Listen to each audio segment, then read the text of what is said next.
It's one of the most powerful sources of energy in the known universe. But how does a ZPM work? Welcome to SciTrek, your sci-fi TV and movie channel.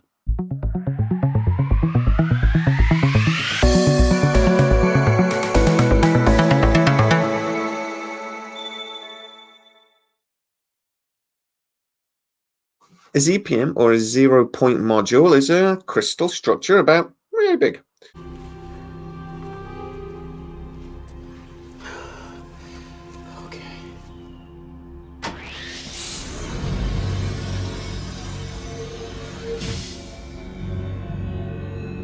Hello? That can generate or create massive amounts of energy. Just one of these things aboard Atlantis powered the shields for tens of thousands of years while it was underwater. It has been known that a ZPM can generate massive amounts of energies for millions of years until it becomes depleted. But how does the damn thing work? Well, I've had a little bit of a look and scratched my head a lot at actual real science to try and explain it. But I'm also going to talk about how it's explained in the Stargate series itself. It extracts vacuum energy from this artificial region of subspace-time until it reaches maximum entropy. So let's break that down a little bit. So, vacuum energy from an artificial region of subspace until it reaches maximum entropy. Right, vacuum energy. Now, there is a thing in science, and I'm going to talk about in a couple of minutes, called zero-point energy. Now, this is energy that comes from the quantum realm, basically. An artificial region of subspace. So, it would seem that the ancients were able to create an artificial region of subspace within the zero-point module. Now, I'm assuming that's what it means, that this is a small pocket of subspace folded within the actual crystal. But it could also mean that the ancients were able to actually create an artificial subspace that filled the entire galaxy, and that the zero-point modules just tap into that. But I think my first point is probably valid, and that it's a pocket of subspace within the crystal itself, because the crystals can eventually become depleted. If it was just a plug into a artificial subspace that filled the entire universe, an actual subspace, then they wouldn't become depleted, would they? They would just tap into that and they would just be able to feed off it constantly. Unless they fed off it constantly until the crystal itself actually lost the ability to tap into subspace, that's possible. The other, probably more likely option, like I said, is that it's actually a pocket of subspace within the crystal structure. It can draw off energy in that until it reaches this maximum entropy. Now, entropy is a little bit difficult to understand because I Googled it because I didn't know what the word meant. And it basically means an increase in randomness. So I'm going to take from that, and this is something that actually is a word used a great deal in thermodynamics. I am going to take from this to mean that an increase of randomness means that when you're drawing energy out of a ZPM, there is a structure to the subspace field. And that the more energy you draw from that, the more scrambled it gets. And the more scrambled it gets, eventually you can't draw energy from it anymore. So it becomes depleted. So it's not really like a battery losing energy. It's more like petrol getting all gloopy if it gets too cold and frozen and can't burn it because it's all there. Maybe. I'm sure that somebody in the comments will come up with a much better metaphor than that. So obviously we know that even just one ZPM can power a lot of ancient technology and create weapon systems that have been able to defend our planet more than once. Go! Okay. Try it now! Yes.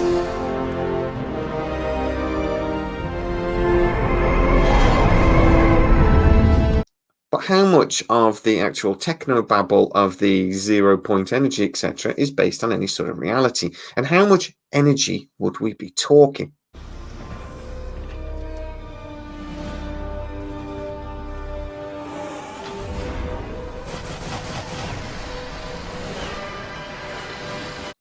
Well, we do have something from our own physicists to sort of base an opinion on. We have the Kardashev scale. If you haven't subscribed already, please do, and like and share the video wherever the hell you want. Also, if you enjoy the content and you want to support the channel, please hit the join button. Also, we have our sister channel, SciTrek Sides, where we do lots of little best bits from the lives and lots of other fun, silly little videos. So please go and subscribe to Sides. So this Russian physicist created these levels, and he based these civilization levels on their ability to use the energy that they have available to them. Now, our civilization day hasn't even quite made level 1. We are actually still level 0. So what are these different levels? Well, there's type 1, and that's the ability for any civilization to use all of the energy that reaches it from its sun. So basically all of the energy from the sun that we could physically capture. If we were able to cover the entire planet with solar panels, that's basically type 1. Now, obviously, we don't get most of our energy from solar panels. We burn fossil fuels, we use nuclear energy, and so on and so on. But to reach type 1, you only actually have to be able to generate the equivalent amount of energy. That equivalent amount of energy is estimated at 2 times 10 to the power of 17 watts. That's a lot. But in 2020, we actually generated 2 times 10 to the power of 13 watts, which actually isn't far off. It's estimated that anything from 100 to 200 years, depending on whether certain technologies come to the fore, like fusion energy, we might be able to reach type 1 civilization. But a type 2 civilization is a bit of a leap. So that is being able to use or utilize all of the energy being generated from your local star. So that is being able to capture all the energy that the sun generates, not just the little bit that lands on Earth. How much energy is that?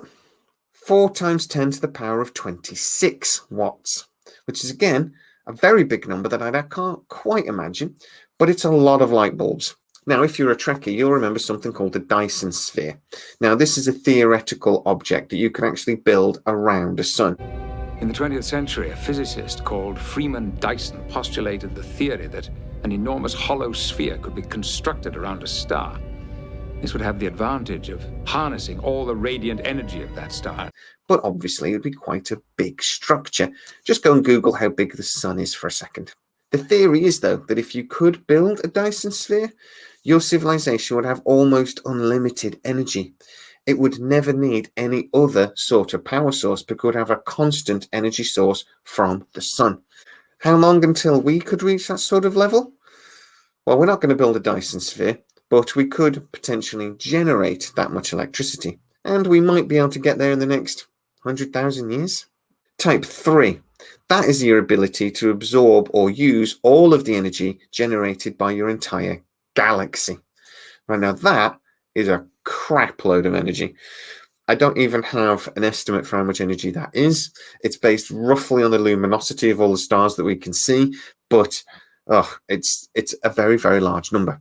Now, Michio Kaku, in his book Hyperspace and Parallel Worlds, actually suggested a 4th type of civilization. The type 4 was able to absorb or use the energy from extra-dimensional sources, dark matter, subspace, and so on and so on.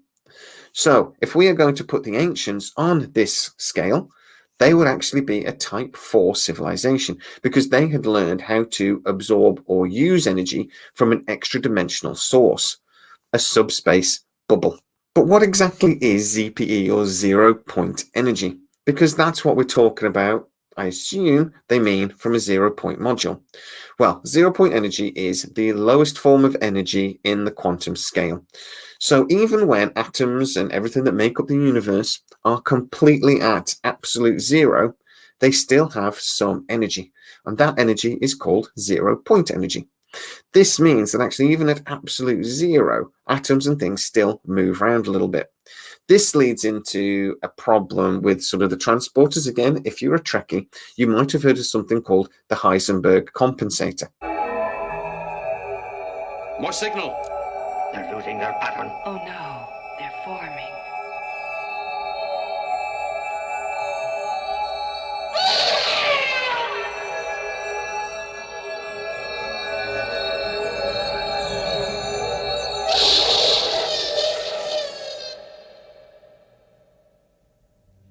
Oh my God. That comes from the Heisenberg uncertainty principle, in that whenever you look at an atom, you can't exactly know where it is, because by the time you've looked at it, it's already moved. That's because it has 0-point energy, and regardless of its state, it will always have some motion. So when the transporters aboard the Enterprise wanted to lock onto all your atoms and beam them to another place, it can't, because it can never tell you exactly where those atoms are, because they're always moving. By the time you've looked at it, it's already moved.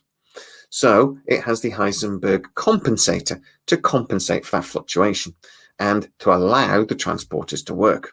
This was one of always my favorite things in Star Trek, and it's proper sci-fi techno babble. Somebody points out that you can't do that because of the Heisenberg intensity principle. So Star Trek just goes, yeah, we got a compensator. But how powerful could this 0-point energy actually be? Well, scientists Richard Feynman and John Wheeler did a little bit of math, and they suggest that all of the matter within a light bulb, if we could absorb the 0-point energy from that, would be enough to boil all of the oceans on the planet. So that is quite a lot of energy, and really would be the ultimate goal. We today are trying to harness the power of the sun by creating fusion energy. But really, if we could tap into 0-point energy in some way, energy from a quantum level, even a minute amount of material could generate enough electricity to power our entire civilization and would catapult us to a Type 4 civilization. But there's a small problem. 0-point energy is not very well understood in physics, and actually the Heisenberg uncertainty principle leads into some of the biggest problems in quantum mechanics.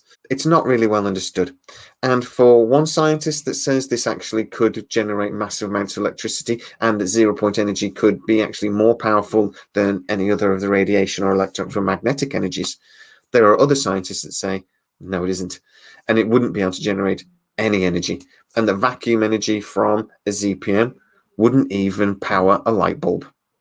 So for now, the science doesn't quite agree, but at very least in Stargate, the ZPM is the king. If you want power, you want a crystal structure about that big that just plugs in and generates your shields for 10,000 years. What is it you called them? ZPM, 0-point module. Yes. They're designed to operate in parallel, all three providing power to the city simultaneously. However, used in sequence, it may be possible to sustain the necessary power for the needed time. If you are new to the channel, please like, subscribe, hit that bell notification. It really helps us out. And if you want to become a fully fledged Sci-Trekker and you really enjoy the content, hit the join button. As always, please stay safe. I'll see you next time.